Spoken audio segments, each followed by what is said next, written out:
Amen. Est-ce que vous allez bien, Église Tsunami? Ça va? Merci pour la présence de Dieu. Merci pour la puissance du Saint-Esprit. Et j'aimerais partager avec vous. Merci aussi pour la louange qui nous met en connexion avec son onction.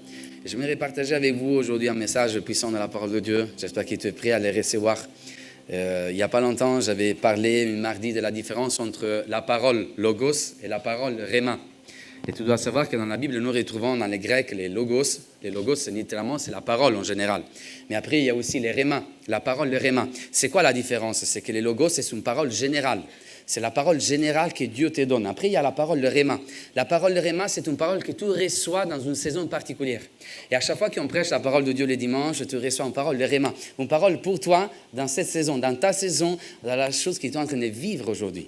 Quelle que soit la circonstance que tu es en train de vivre, la parole de Dieu va faire la différence. Amen. Quelle que soit la chose que tu es en train de vivre, même si à la neige à l'extérieur, tu vas faire la différence aujourd'hui au travers de la puissance de la parole de Dieu. Amen. Est-ce que tu aimes la parole de Dieu? Est-ce que tu es attaché à la parole de Dieu? Est-ce que tu sais que la parole de Dieu te parle, il te transforme, il te change, il te soutient, il t'encourage, il te protège et te donne de l'autorité? On l'a vu dimanche dernier. Est-ce que tu sais que ça, c'est le moment les plus importants dans lequel on ouvre la parole de Dieu, tu vas vivre la puissance de Dieu? Aujourd'hui, j'aimerais te parler de ton entourage. La bénédiction dans ta vie dépend aussi des gens qui sont autour de toi. Ah, je ne sais pas si tu as compris. La bénédiction dans ta vie dépend aussi des gens qui sont autour de toi.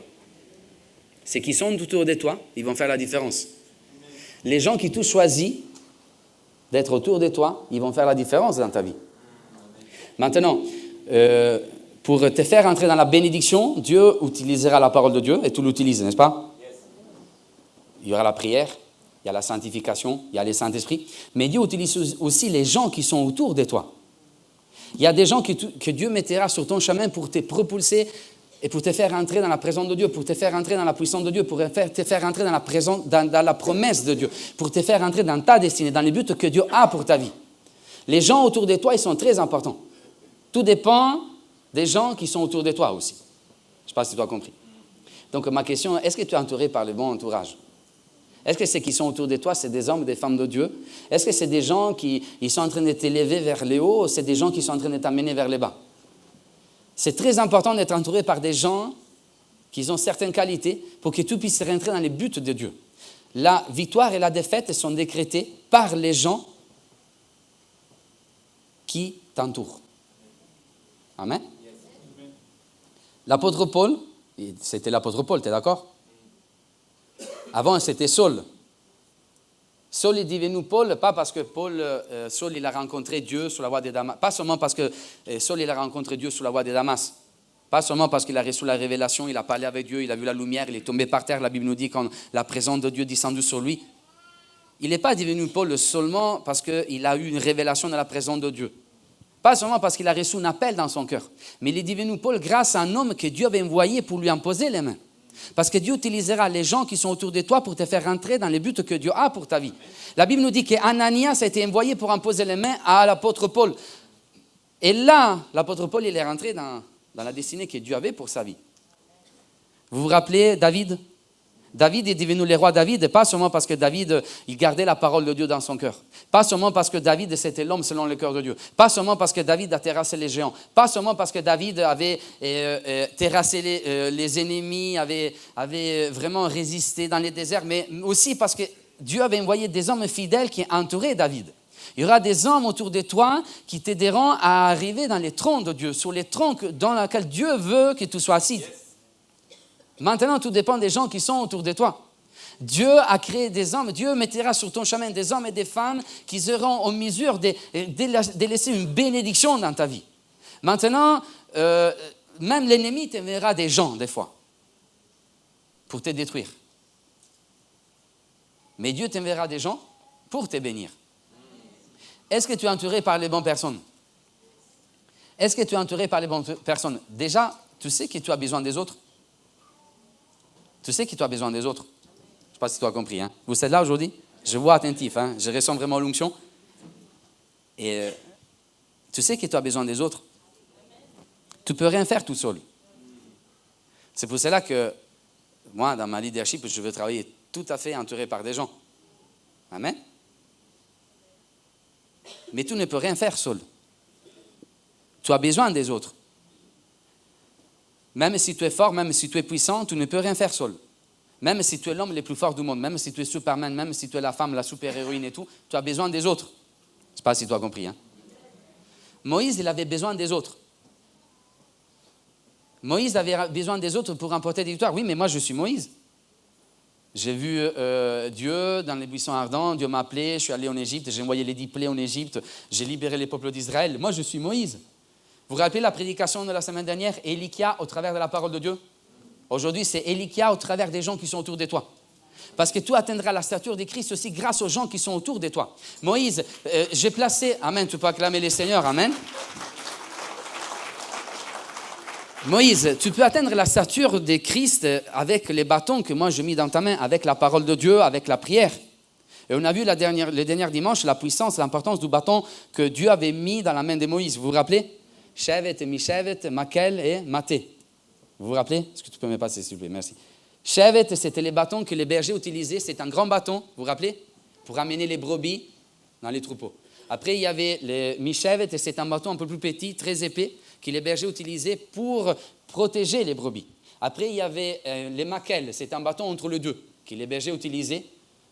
David avait un Makel, on avait vu ça ensemble. Et après, il y avait un autre bâton, les bâtons les plus importants, les bâtons du chef des tribus, les bâtons de Moïse, les bâtons que dans l'hébreu s'appellent Maté. Maté, c'était un bâton stylisé. C'était un bâton qui portait la signature de celui qui les possédait. Et on avait vu ensemble que quand Dieu a appelé Moïse pour aller en Égypte, Dieu avait placé dans la main de Moïse, pas son bâton, mais il avait placé dans les mains de Moïse son bâton, les bâtons de Dieu. Donc Moïse, il est parti en Égypte, pas tout seul, mais il est parti avec les bâtons de Dieu dans sa main. Et dans les bâtons de Dieu, il y avait la signature de Dieu. Et on avait vu ensemble que de la même manière, aujourd'hui, Dieu met dans ta main sa parole. Et sa parole, ce n'est pas un livre comme les autres, mais c'est une parole qui porte la signature de Jésus. Donc Dieu, aujourd'hui, ne t'envoie pas en Égypte juste avec ta main, mais lui placera dans ta main la parole de Dieu. Quelque chose qui porte la signature du ciel. Quelque chose qui apporte la signature de quelque chose de surnaturel. Tu pourras affronter les pharaons égyptiens grâce à ton bâton. Et tu pourras accomplir des miracles grâce à la parole de Dieu. Ok, on avait vu ça. On avait vu que comme les bâtons que Moïse avait servaient pour les soutenir, et la parole de Dieu, c'est ton soutien. Il servait pour lui donner une autorité, et la parole de Dieu, c'est ton autorité devant l'ennemi, et devant les hommes, et devant les femmes, et devant les circonstances aujourd'hui. Et Moïse utilisait son bâton aussi pour se protéger. Et la parole de Dieu, quand tu lis la parole de Dieu, tu es protégé. Et Moïse utilisait la parole de Dieu aussi pour vivre les miracles, pour vivre la puissance de Dieu. Aujourd'hui, de la même manière, tu as besoin de la parole de Dieu. Et si vous vous rappelez, c'est intéressant de voir qu'à chaque fois, Dieu rappelait à Moïse d'utiliser les bâtons qui étaient dans sa main. Ta main. Regarde ta main. Regarde ta main. Regarde ta main. Je voudrais vous inviter aujourd'hui à regarder votre main. Est-ce que tu aimes ta main? Hein? Ok. Tu aimes ta main? C'est super ta main. Dieu t'a créé avec la main. Tu peux l'utiliser. Des fois, je me dis comment peuvent les gens croire que Dieu n'existe pas. Juste en regardant notre main, on voit c'est incroyable. Maintenant, j'aimerais te dire, regarde la main de celui qui se trouve à côté de toi, parce que toi, tu as besoin aussi de la main de celui qui se trouve à côté de toi. Moïse,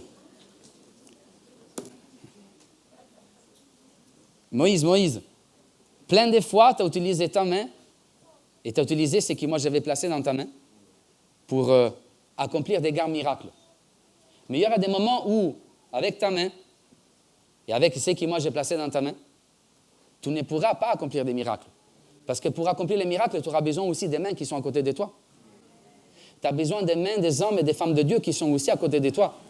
La Bible nous dit, on va lire notre texte aujourd'hui, Exode chapitre 17, du verset 8 au verset 15. Il y a eu un moment dans la vie de David où David a utilisé les bâtons qui étaient dans sa main. Il a utilisé sa main, mais à un moment donné, il a fait cette expérience. Moïse il s'est rendu compte que juste avec sa main et juste avec la parole de Dieu qui était dans sa main, il ne pouvait pas avancer. Il avait besoin des mains des gens qui étaient à côté de lui. Il avait besoin de la main de Our et il avait besoin de la main d'Aaron.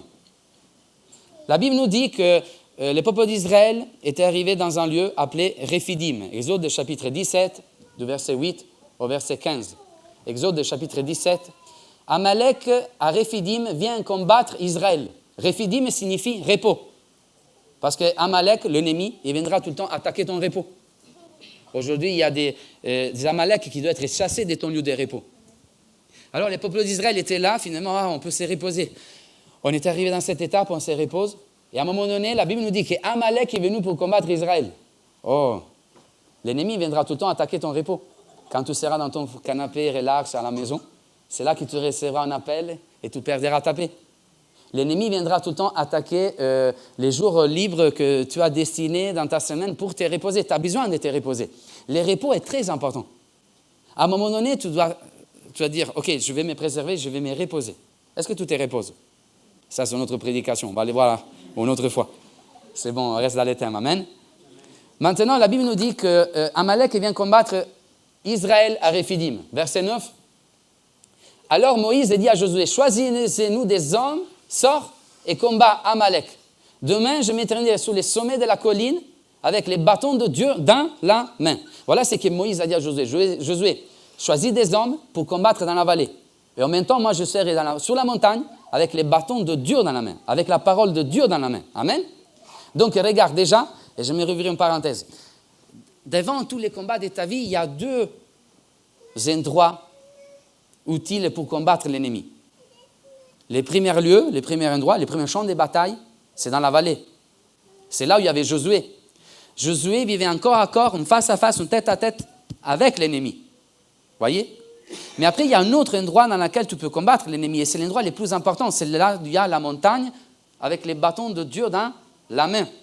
Maintenant, il y a des gens qui ils essayent de combattre l'ennemi tout le temps dans la vallée, mais ils ont oublié les champs de bataille les plus importants. La montagne, là où tu as la parole de Dieu dans la main. Écoute-moi bien, quand le matin tu ouvres la parole de Dieu, tu commences à lire la parole de Dieu. Dans ce moment-là, Dieu est en train de combattre pour toi. Dans ce moment-là, Dieu est en train de terrasser l'ennemi. Parce que la Bible nous dit que, regardez, tu avances s'il te plaît. Josué fit ce qu'il lui avait dit Moïse pour combattre Amalek. Et Moïse, Aaron et Our montèrent sur le sommet de la colline. Regardez, lorsque Moïse levait sa main avec les bâtons, Israël était plus fort. Et lorsqu'il a baissé, Amalek a été le plus fort. Vous avez vu?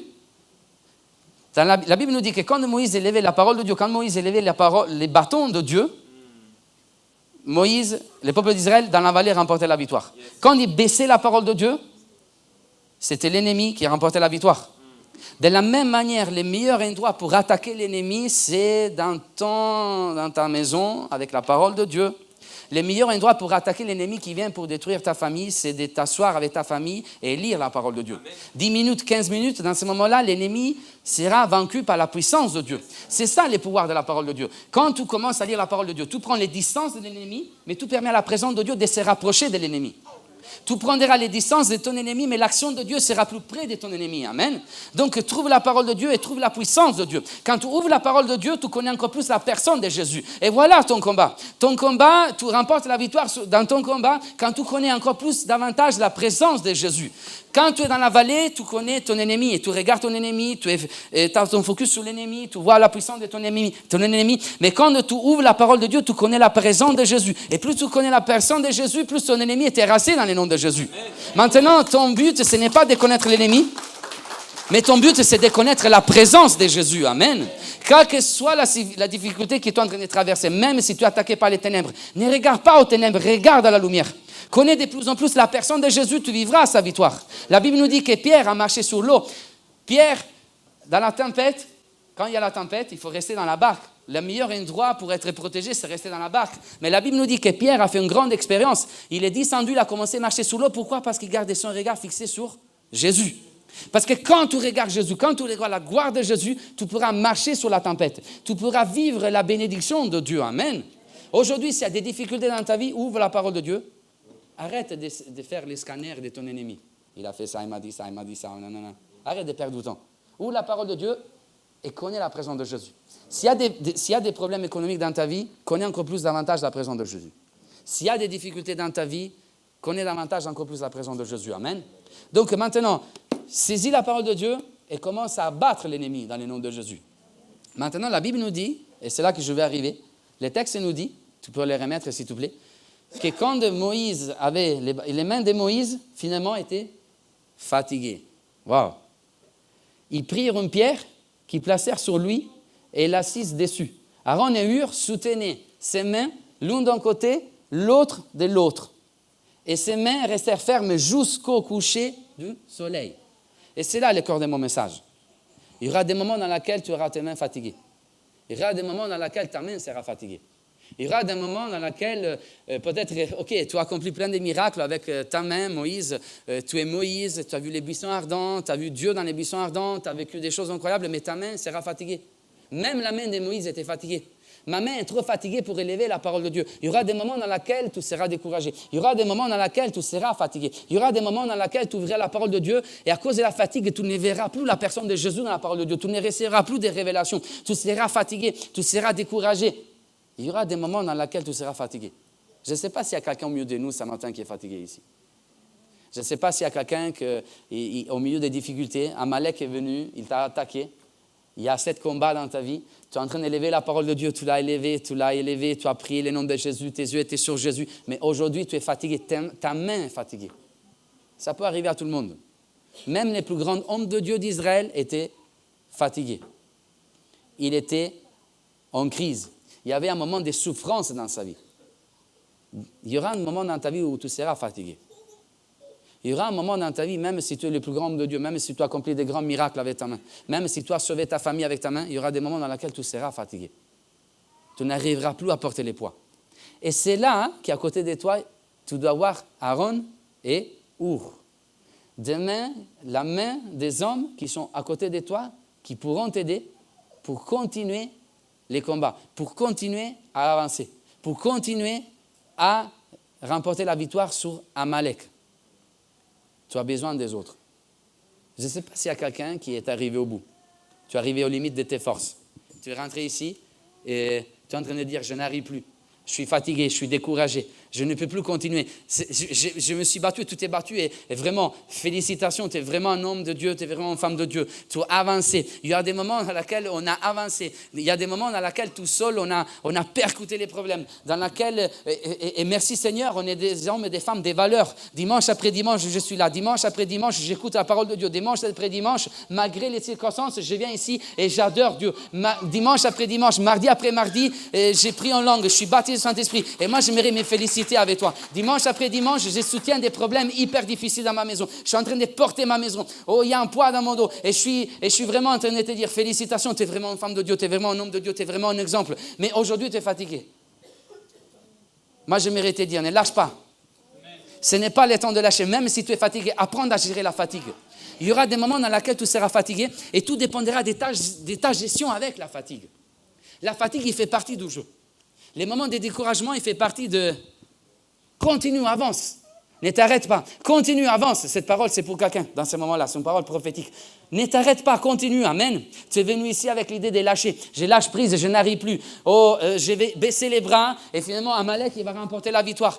Contre cette dépression, je vais laisser tous les dimanches, tous les lundis, tous les mardis, je me réveille et je suis triste. Je ressens cette dépression qui est là. Oh, n'abandonne pas, ma soeur, n'abandonne pas, mon frère. Continue à te battre, continue à avancer, continue à remporter la victoire sur l'ennemi. Amen. Oh, quel que soit ce qui est en train de traverser dans ta famille, c'est difficile d'avancer. Continue d'avancer, ne lâche pas. Amen. Regarde les contextes, Il y a des gens autour de toi. Amen. Il y a des gens que toi choisis et qui sont autour de toi. Ne l'oublie pas. Tu n'es pas seul. Il y a quelqu'un autour de toi. Amen. Il y a quelqu'un autour de toi. Il y a des Our et d'Aaron qui sont autour de toi. Tu as besoin d'avoir quelqu'un autour de toi. Est-ce que tu as choisi les bonnes personnes qui sont à côté de toi? Moïse, il a choisi Aaron et Our. Josué, il a choisi des hommes pour combattre dans la vallée. Et Moïse, il a choisi de monter sur la montagne pour garder les bâtons de Dieu élevés. Mais il a choisi aussi Aaron et Our. Tu as choisi des gens qui sont autour de toi. C'est toi qui choisis tes amis, c'est vrai? Amen. C'est toi qui choisis tes amis. C'est toi qui choisis les hommes. C'est toi qui choisis ton entourage. Maintenant, tu pourras choisir d'avoir autour de toi des gens qui te diront, Moïse, baisse les bras, c'est bon, on a perdu, c'est fini. Tu pourras choisir aussi d'être entouré par des gens comme Aaron et Our qui te diront, il faut trouver une solution. Il faut trouver une solution parce que tu puisses arriver à garder la parole de Dieu élevée dans ta vie. Moïse, tu ne dois pas lâcher. Moïse, tu dois continuer. Tu as besoin, Moïse. Tu ne dois pas lâcher, Moïse, tu dois continuer. La Bible nous dit qu'il y avait Aaron et Our. Maintenant, je mérite de poser cette question. Est-ce que tu es entouré par les bonnes personnes? Pose-toi cette question dans ton cœur. Est-ce que je suis entouré par les bonnes personnes? Est-ce que je suis entouré par des gens spirituels ou est-ce que je suis entouré par des gens charnels? Romains chapitre 1, le premier chapitre de l'Épître aux Romains, l'apôtre Paul nous parle des gens charnels et des gens spirituels. Est-ce que tu es entouré par des gens charnels ou est-ce que tu es entouré par des gens spirituels? Les gens charnels auront une influence charnelle dans ta vie. Les gens spirituels auront une influence spirituelle dans ta vie. Les gens charnels, ils épuiseront les talents, les bâtons que Dieu t'a donnés. Les gens spirituels, ils t'aideront à élever les bâtons que Dieu t'a donnés. Les gens charnels, ils détruiront ta vie. Les gens spirituels, ils t'amèneront vers le haut. Je ne sais pas si tu as compris. Est-ce que tu es entouré par les bonnes compagnies? Est-ce que tu es entouré par les bonnes personnes? C'est qui les bonnes personnes autour de toi? Les bonnes personnes sont celles qui t'aident à te concentrer sur l'essentiel. Je ne sais pas si tu as compris. Est-ce que je suis en mesure de discerner la bonne personne de la mauvaise personne? Oui, tu es en mesure. C'est pour ça que Dieu t'a donné un discernement. Les bonnes personnes qui sont autour de toi sont celles qui t'aideront à te concentrer sur l'essentiel. C'est qui l'essentiel? C'est Jésus. C'est qui l'essentiel? Moïse, l'essentiel, c'est que tu puisses élever ton bâton. Moïse, l'essentiel, ce n'est pas ce que Josué est en train de faire dans la vallée. Vous savez, des fois, on est entouré par des gens, et Moïse, tu es fatigué, mais regarde Josué, qu'est-ce qu'il est en train de faire? Ah, mais Moïse, attends, Josué, il a choisi quand même dans la vallée des hommes, ils ne sont pas trop regards. Vous savez, les râleurs, ne sois pas entouré par les râleurs. Les râleurs, ils n'amèneront jamais, en fait, une bénédiction dans ta vie. Ils vont t'empoisonner, ils vont t'influencer, ils vont te détruire. Vous savez, il y a des gens qui râlent tout le temps. C'est vrai, ça. Du matin, dès qu'ils se réveillent, jusqu'au soir. Leur but, dans la vie, c'est râler. Et je râle parce qu'il y a la neige. Et je râle parce qu'à Saint-Étienne, finalement, le maire de Saint-Étienne a pris des décisions. Et je râle parce qu'il y a des parkings payants. Et je râle parce que cette personne, elle n'est pas. Et je râle parce que Renault, il fait des voitures. Et je râle parce que ces choses-là, ça ne marche pas. Et je râle parce qu'en France. Et je râle parce que la France. Et je râle parce que, je râle parce que là, il y a. Et je râle. Ces gens-là, ils vont vraiment te détruire. Ils vont te bouffer vraiment les énergies. Ils vont vraiment. Ne sois pas entouré par des gens comme ça. Et si tu es entouré par des gens comme ça, dis tais-toi. Chut. Il y a des gens qui râlent sur Josué. Ah, regarde Josué comme il est habillé. Ah, regarde Josué qu'est-ce qu'il a fait. Ah, regarde Josué qu'est-ce qu'il a choisi. Ah, regarde Josué qu'est-ce qu'il est en train de faire. Vous savez, il y a des gens qui râleront pour... Surtout quand il y a une chose qui est parfaite, il y a des gens qui râleront quand même. Il y a des gens qui auront en fait une Fiat Panda. Vous connaissez la Fiat Panda? Je peux comprendre, tu peux râler, je n'ai pas une belle voiture. Mais il y a des gens qui ont la Ferrari, ils râleront quand même. Ah, cette Ferrari, et cette Ferrari comme ça, et cette Ferrari. Leur but, c'est de râler. Leur talent, c'est de râler. Ton talent ne doit pas être celui d'être un râleur. Ton talent doit être celui de faire avancer les choses. C'est de bénir les choses. Quand tu râles, tu maudis les choses. La Bible nous dit que les pouvoirs de la langue, la vie et de la mort, ils sont au pouvoir de notre langue. Si moi, je commence à dire à cette Bible, tu es moche. Cette Bible, je vais te remplacer. Bible, vraiment. Oh, quand même, t'es joli, mais quand même, ils auraient pu mettre une autre police. Attends, je ouvre. Cette Bible appartient à... Non, cette Bible appartient... Pourquoi ils ont écrit ça? Attends. Ici, il y a... Pour trouver rapidement quelques passages dans la Bible. Ah non, ça, c'est faux. Bible, tu n'es pas bien. Bible, tu n'es pas... Non. Ton boulot doit être celui d'élever la parole de Dieu. De bénir les choses. De bien parler. Bénis en tout temps, il dira l'apôtre Paul. Bénissez. Vous savez qu'est-ce que signifie bien dire? Bien dire. Amen. Bien dire. Quand tu parles bien de quelque chose, ces choses, il va s'améliorer. Déjà, c'est la moitié de la... Si tu parles bien de tes enfants, et si tu parles bien avec tes enfants, ils vont s'améliorer. C'est juste les 50%. Tes enfants, ils ne vont pas bien à l'école, dis-leur, tu es capable, tu es intelligente. Tu vas y arriver. Et tu verras déjà une différence. Si tu diras à ton fils, tu es super, malgré ce que c'est reproduit. Ok, tu dois comprendre que, mais si tu parleras bien aux gens qui sont autour de toi, les gens qui sont autour de toi, ils seront bénis. Maintenant, ne sois pas entouré par des râleurs, sois entouré par des gens qui te feront concentrer, ils fixeront ton regard sur l'essentiel. L'essentiel, c'est la parole de Dieu. Amen. La solution, Moïse, reste les bâtons. La solution, ce n'est pas ailleurs. La solution, ce n'est pas Josué. La solution, ce n'est pas ceux qui sont autour de Josué. Ce n'est pas ce que Josué est en train de faire dans la vallée. Mais la solution, c'est les bâtons. Lève ton bâton. La Bible nous dit qu'ils ont trouvé un rocher pour faire asseoir Moïse. Voyez? Les bonnes personnes qui sont autour de toi. Les bonnes personnes qui sont autour de toi sont celles qui trouveront tout le temps une solution pour que tu puisses élever la parole de Dieu dans ta vie. Ce sont ceux qui te diront, OK, malgré tout ce qui est en train de traverser, regarde à Jésus. OK, malgré la difficulté du combat qui est dans la vallée, regarde à Jésus. Moïse, ton regard ne soit pas fixé sur Josué, mais ton regard soit fixé sur la parole de Dieu et sur la personne de Jésus. Amen. C'est ça les bonnes personnes qui sont autour de toi. Ce sont ceux qui auront tout le temps une parole d'encouragement pour toi et qui garderont ton regard fixé sur Dieu. Pas fixé sur ce qui ne va pas, mais sur Dieu. Pas sur ce que tu penses être énorme, mais sur Dieu. Donc, Seigneur, entoure-moi par des gens vraiment qui m'aideront à élever le nom de Jésus dans ma vie, qui me parleront de Jésus dans ma vie, qui me feront comprendre que l'important, c'est la parole de Dieu, que l'important, c'est la prière. Moi, je vais être entouré par des gens qui me font concentrer sur l'essentiel. Amen. Deuxièmement, les bonnes personnes autour de toi sont celles qui t'aident à porter les poids qu'ils sont en train de porter. C'est les mêmes gens qui sont prêts à descendre dans ton problème et à porter les poids avec toi. La Bible nous dit qu'il y avait Moïse qui avait les bâtons dans la main. Il portait un poids. Et Aaron et Hur étaient là et ils se sont mis à côté de lui avec leurs mains pour porter les mêmes poids. On est en train de porter les mêmes poids ensemble, Moïse. Ils n'ont pas descendu les bâtons de Moïse, mais ils ont aidé Moïse pour porter les mêmes poids que Moïse est en train de porter. Il y aura 3 sortes de personnes dans ta vie. Il y aura 3 sortes d'amis dans ta vie.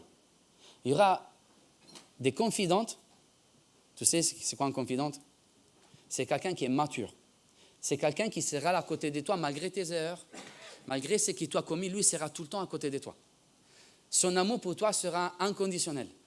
Malgré tes erreurs, il sera tout le temps là pour t'encourager. Il sera tout le temps là pour porter les mêmes poids que toi es en train de porter. Ça, c'est un confident. Et toi, tu as besoin d'avoir des confidents. Malheureusement, il y a peu de confidentes. OK? Maintenant, David avait qui? Avait Jonathan. Jonathan était à côté de David et c'était son confident. Malgré ce que Saül pensait de David, Jonathan était tout le temps à côté de David. Jonathan, il portait la même souffrance que David. Et ça, c'était son confident. Sur un des gens, vous savez, c'était juste Jonathan. David, souvent, il trouvait son encouragement dans Jonathan. Et Jonathan, c'était son confident. Jonathan, moi je t'aime, tu es vraiment mon ami, tu es tout le temps à côté de moi. Ils avaient vraiment une relation soudée. Dans ta vie, il y aura des confidents. Ce seront des gens, tout simplement, qui seront prêts à porter les poids avec toi. Les poids de tes souffrances avec toi. Ils seront là pour te dire, on prie ensemble. Il y a 7 poids, mais nous, on est avec toi. OK, tu as commis cette erreur, mais Dieu est là. Avance, ne t'arrête pas. Ils seront tout le temps à côté de toi. Ils seront tout le temps avec toi. Même à distance, ils sont avec toi. Même à distance, ils prient pour toi. Même si tu as commis ou tu as fait des erreurs, etc., eux, ils seront avec toi. Au-delà, parce qu'eux, ils t'aimeront vraiment. Après, il y aura une autre sorte d'amis. C'est des copains. Les copains sont ceux qui entouraient David. C'était des guerriers, c'était des centaines de guerriers. Et vous savez, ces gens-là étaient copains avec David. Pourquoi? Parce qu'il y avait quelque chose qui les mettait ensemble. C'était leur guerre contre Saül. La Bible nous dit que Saül avait fait du mal à David et David a été obligé à se réfugier dans le désert. Et en même temps, la Bible nous dit qu'à un moment donné, David était rejoint par des gens, par des centaines d'hommes qui avaient les mêmes problèmes. Ils avaient un problème en commun. Et c'est bien d'avoir des copains. Tu es d'accord avec moi? C'est bien d'avoir des gens autour de toi qui sont là, prêts à se battre pour une cause en commun. Mais ça, des fois, les copains, ils pourront t'abandonner. Un copain, ce n'est pas un confident. Un copain, ce sera celui que quand tu seras à Siglag, David était à Siglag, David était sous la cendre, la Bible nous dit que ses copains, à un moment donné, ils voulaient les lapider. Attends, les mêmes hommes que David avait bénis, les mêmes hommes qui combattaient, qui luttaient à côté de David, c'était les mêmes qui aujourd'hui, à cause de ce que David a traversé, ils voulaient lapider David. Donc il y a les confidentes, il y a les copains, et au final, il y a aussi les électeurs. Tu sais c'est qui les électeurs? Ce sont ceux qui vont voter pour toi si tu es bien. Ce sont ceux qui vont te maudire si tu es mal. On sait que si tu remportes des victoires, ils seront tout le temps avec toi. La Bible nous dit que David avait terrassé les gens, tout le monde criait hey, David a tué je ne sais pas combien de gens, David est heureux, David était super. Mais à un moment donné, quand Saül voulait tuer David était seul dans le désert et ces gens-là, on ne sait pas où ils étaient. c'est des électeurs, c'est des gens qui seront avec toi si tu remporteras des grandes victoires. Mais c'est des gens aussi qui seront contre de toi si tu ne remporteras pas des victoires. C'est des gens qui t'abandonneront dans les moments du besoin. C'est des gens qui te suivent juste pour un intérêt. Donc, tu as compris? C'est bien d'avoir des confidents. Des gens qui sont là pour te donner les bons conseils. Et j'aimerais te dire, les confidents, ce n'est pas celui qui te donne tout le temps raison. Je ne sais pas si tu as compris. Hein? Avance. Il n'y a personne qui me dit ça? Vous savez pourquoi? Parce que souvent, on a tendance à s'entourer par des gens qui nous donnent tout le temps raison. Vous savez? Il y a des gens qui ils ne cherchent pas des amis, ils ne cherchent pas des soutiens. Ils cherchent des gens qui leur donnent raison. Écoute, il y a ce conflit, il y a ce problème. Est-ce que tu me donnes raison? Oui? OK, alors viens.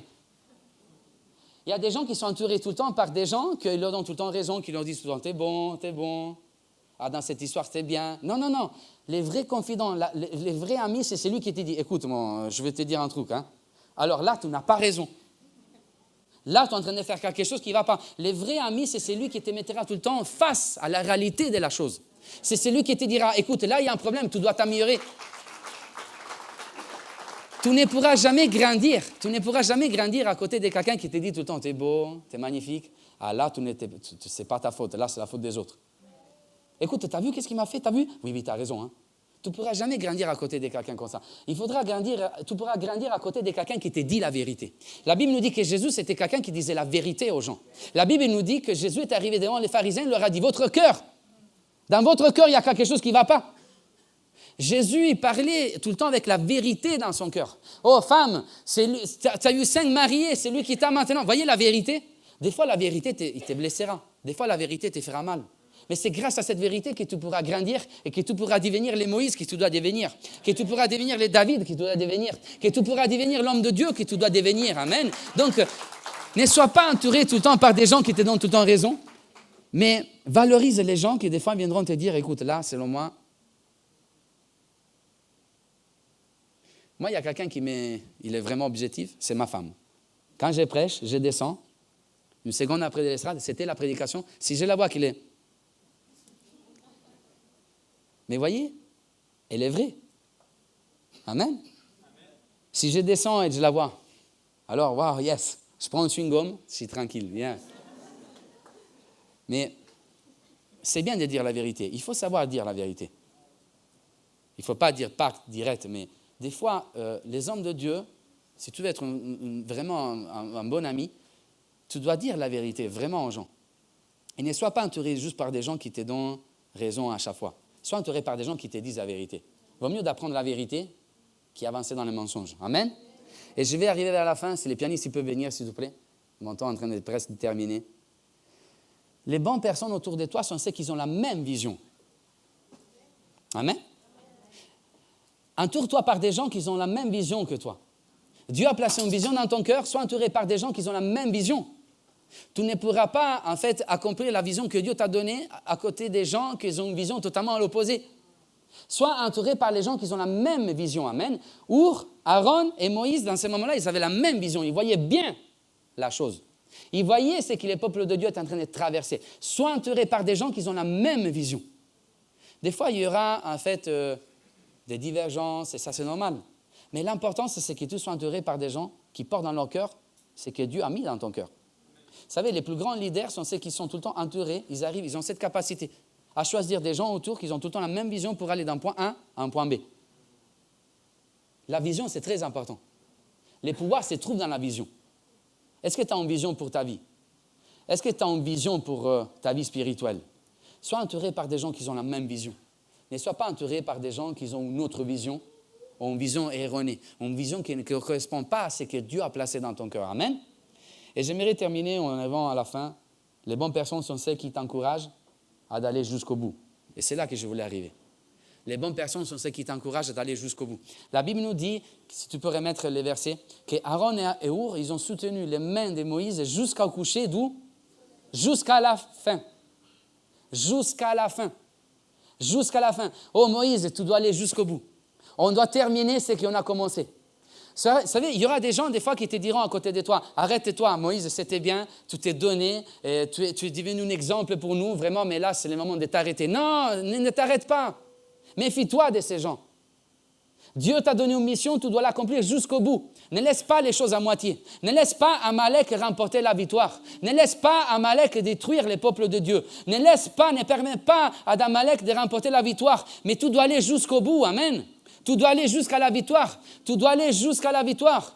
Tu dois avancer. Il y aura des gens autour de toi qui te diront des fois, arrête-toi. Moïse était fatigué. Arrête-toi. Tu as besoin de te reposer. Oh, tu vois, on a besoin de repos. Non, non, non. Il y aura des moments dans lesquels il faudra foncer malgré la fatigue. Il y aura des moments dans lesquels il faudra avancer malgré la fatigue. Il y aura des moments dans lesquels il faudra avancer malgré ce que tu es en train de traverser. Et les bonnes personnes sont celles qui te diront, avance. Avance. Avance. Continue. Continue. Comme un marteau, continue, continue, continue. Ne t'arrête pas, vas-y jusqu'au bout, vas-y jusqu'au bout. Oh, même si tu es fatigué, vas-y jusqu'au bout. Nous, on sommes là pour toi. On va trouver une solution pour que nous puissions aller jusqu'au bout, jusqu'à la fin. Il y en a des qui commencent les choses et ne les terminent jamais. C'est vrai? Il y en a des qui commencent à écrire et ne terminent jamais les poèmes. Mais Dieu veut que tu termines les choses. La Bible nous dit, on l'a chanté tout à l'heure, que lui, c'est l'alpha et l'oméga. Donc, les commencements et la fin. Dieu, ce n'est pas juste les commencements. Quand Dieu commence quelque chose dans ta vie, lui veut la terminer. C'est celui qui, quand il dit la chose, lui, il est fidèle. De l'alpha à l'oméga. De l'aleph jusqu'à la tav. Donc, du début jusqu'à la fin. Ce qui doit commencer, amène à la fin. Les églises, ils sont pleins par des hommes qui ont eu des idées, des projets qui aujourd'hui ne sont jamais achevés. Nous devons aller jusqu'au bout, amen. Moi, je vais aller jusqu'à la croix et je vais aller au-delà de la croix. C'est incroyable de voir que les seuls disciples qui ont suivi Jésus jusqu'au bout, c'était l'apôtre Jean. Jean était au pied de la croix. Et dans ce moment-là, Pierre était ailleurs. Moi, je veux le suivre jusqu'au bout. Moi, je vais être là jusqu'au bout. Je vais terminer cette chose que Jésus a commencé. Maintenant, suis-le fin à la fin. Arrive à la fin. Arrive jusqu'au bout. Tu peux remettre les versets. J'aimerais terminer en te disant cela. Je ne sais pas si tu es fatigué. Je ne sais pas si tu es en train de... Tu n'es pas seul. Il y a des mains à côté de toi qui vont te soutenir. Est-ce que tu es entouré par les bons gens, par les bonnes personnes? La main de Moïse était fatiguée. Il prit une pierre qu'ils placèrent sur lui et il s'assit dessus. Aaron et Hur soutenaient ses mains l'un d'un côté, l'autre de l'autre. Et ses mains restaient fermes jusqu'au coucher du soleil. Regardez, tout de suite après. Et Josué vaincut Amalek et son peuple en tranchant de l'épée. La victoire de Josué dépendait de Moïse sur la montagne. La victoire de ton fils dépend de toi quand tu pries dans ta chambre secrète. La victoire de ceux qui sont dans les combats dépend aussi de tes prières. Oh, remercie tes parents si tu es là aujourd'hui. C'était parce qu'eux, ils étaient là dans la montagne pendant que tu ne les voyais pas, qu'ils avaient les bâtons de Dieu dans la main, qu'aujourd'hui tu es là. Amen. Remercie les gens. Vous savez, souvent, on est les fruits des prières de nos parents. Moi, je suis les fruits des prières de ma maman. Moi, je suis là grâce aux prières de ma maman. Quand je ne la voyais pas, elle était là dans la montagne avec les bâtons de Dieu. Et il était entouré par les bonnes personnes qui l'aidaient en tout temps. Je dois terminer. Je dois voir mon fils être dans l'église. Je dois voir cette situation changer. Amen. Merci Seigneur pour les gens qui prient pour nous. Commence à remercier les gens qui prient pour toi. Vous savez, des fois, savoir qu'il y a quelqu'un qui prie pour toi, vaut mieux de l'avoir dans ta maison, assise, en train de prendre un café, en train de râler ou de commarer avec son quelqu'un.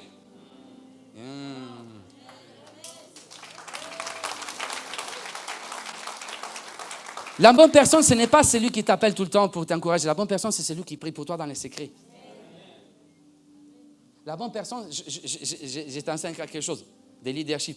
Quand tu vois quelqu'un qui vient et ne te dit jamais rien, mais il vient et te dit, je suis en train de prier pour toi. Ça, c'est une bonne personne. Tu ne laissez pas, mais le matin, je me réveille, je prie tout le temps pour toi. Moi, je suis très encouragé quand dans mon bureau, il y a des gens qui viennent et ils me disent ça. Je me réveille à 5 heures tous les jours, je prie pour les pasteurs, je prie pour l'église, je prie contre tous les... Waouh! Il y a des gens que Dieu appelle à être sur la montagne, avec les bâtons de Dieu dans la main. Il y a des gens que Dieu appelle comme des Josué à être dans la vallée. Ok, peut-être que tu es dans la vallée dans ce moment-là, mais tu remportes la victoire grâce à Moïse qui est sur la montagne. Vous voyez les jeux d'équipe?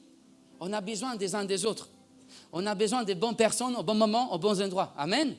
Maintenant, la Bible nous dit que jusqu'au coucher du soleil, tu peux avancer. Regardez la fin. Et j'aimerais terminer comme ça aujourd'hui. L'Éternel dit à Moïse, écris cela dans les livres pour que les souvenirs s'en conservent et déclare à Josué. Regarde, dis à Josué. Moïse dit à Josué. Et aujourd'hui, tu dois dire à quelqu'un peut-être ces choses. Moi, j'effacerai la mémoire d'Amalek de dessus les cieux. Moïse bâtit un autel et lui donna pour nom l'Éternel est ma bannière. Reviens s'il te plaît. Reviens s'il te plaît. L'Éternel dit à Moïse, écris cela dans un livre pour que les souvenirs s'en conservent. Il y a quelque chose que tu dois te rappeler. Il y a quelque chose que tu dois rappeler à Josué en tout temps. D'autres versions, ils disent, moi, je combattrai Amalek des générations en génération. Des générations en génération. Donc, les combats de Dieu ne s'est pas arrêté là, ces jours-là. Dieu est encore en train de combattre pour l'église d'Unamis. Dieu est encore en train de combattre dans cette terre. Dieu est encore en train de remporter la victoire dans le nom de Jésus. Amen. Au-delà des temps, au-delà du temps. Moïse, aujourd'hui, il est dans un tombeau. Depuis des milliers d'années, Moïse est dans les tombeaux. Mais Dieu est encore en vie. Et Dieu encore en vivant est en train de combattre dans le nom de Jésus l'ennemi pour que son peuple ait une église, pour que son peuple puisse venir ici, adorer Dieu, louer Dieu et remporter la victoire au travers de la parole de Dieu. Amen. Des générations en génération. Tu sais que ce que tu es en train de faire aujourd'hui, il va avoir un impact sur la prochaine génération et sur la génération de la prochaine génération. Des fois, moi, je suis désolé, mais tant que pasteur, je vois plein de dégâts chez les enfants et ces dégâts sont la conséquence de leurs parents. Et s'ils ne sont pas la conséquence de leurs parents, ils sont la conséquence de leurs arrière-grands-parents. Et des fois, je vais voir les parents et les parents, ils portent dans leur cœur les conséquences de leur grand-mère. Parce que tout ce que nous faisons a un impact sur l'avenir. Sur nos enfants, sur les enfants de nos enfants. C'est pour cela que nous devons bénir en tout temps d'être un exemple pour la génération à venir. Amen. Nous voulons laisser une génération à venir. Notre but, c'est celui de créer une génération qui croit en Jésus, qui ne croit pas dans une religion, qui ne croit pas dans une cravate ou qui croit dans je ne sais pas quoi, mais qui croit dans la présence de Jésus, dans la puissance du Saint-Esprit, dans l'amour de Jésus. Amen. L'Éternel est ma bannière. Moïse bâtit un autel et lui donna pour nom l'Éternel est ma bannière. Est-ce qu'il te manque quelque chose aujourd'hui? Est-ce qu'il te manque quelque chose aujourd'hui, mon frère, ma soeur? Est-ce que tu es rentré ici, tu es au milieu d'un combat, mais il te manque quelque chose? Est-ce qu'il te manque quelque chose aujourd'hui? Au peuple d'Israël, il leur manquait quelque chose pour être une nation. Il leur manquait quoi? Il leur manquait un drapeau, il leur manquait une bannière. Les peuples d'Israël, c'est un peuple qui n'avait pas une bannière. C'est comme la France qu'aujourd'hui, il va à la Coupe du Monde et il n'a pas la bannière. Il n'a pas les drapeaux de la France. Imaginez-vous une nation sans les drapeaux? Dieu a regardé les peuples d'Israël et a dit, vous êtes mon peuple, vous avez besoin d'un drapeau. Vous avez besoin d'une bannière. Qu'est-ce qui vous manque aujourd'hui? La Bible nous dit qu'Amalek est venu pour détruire. Amalek est venu pour exterminer les peuples de Dieu, pour exterminer l'Église. Mais la Bible nous dit que Moïse a remporté la victoire. On a vu tout ça tous ensemble lors de cette prédication. Et la Bible nous dit qu'à la fin, Moïse avait une bannière. Et la bannière, c'était Dieu. Qu'est-ce qui te manque aujourd'hui? Parce que les combats, ils ne viennent pas pour détruire.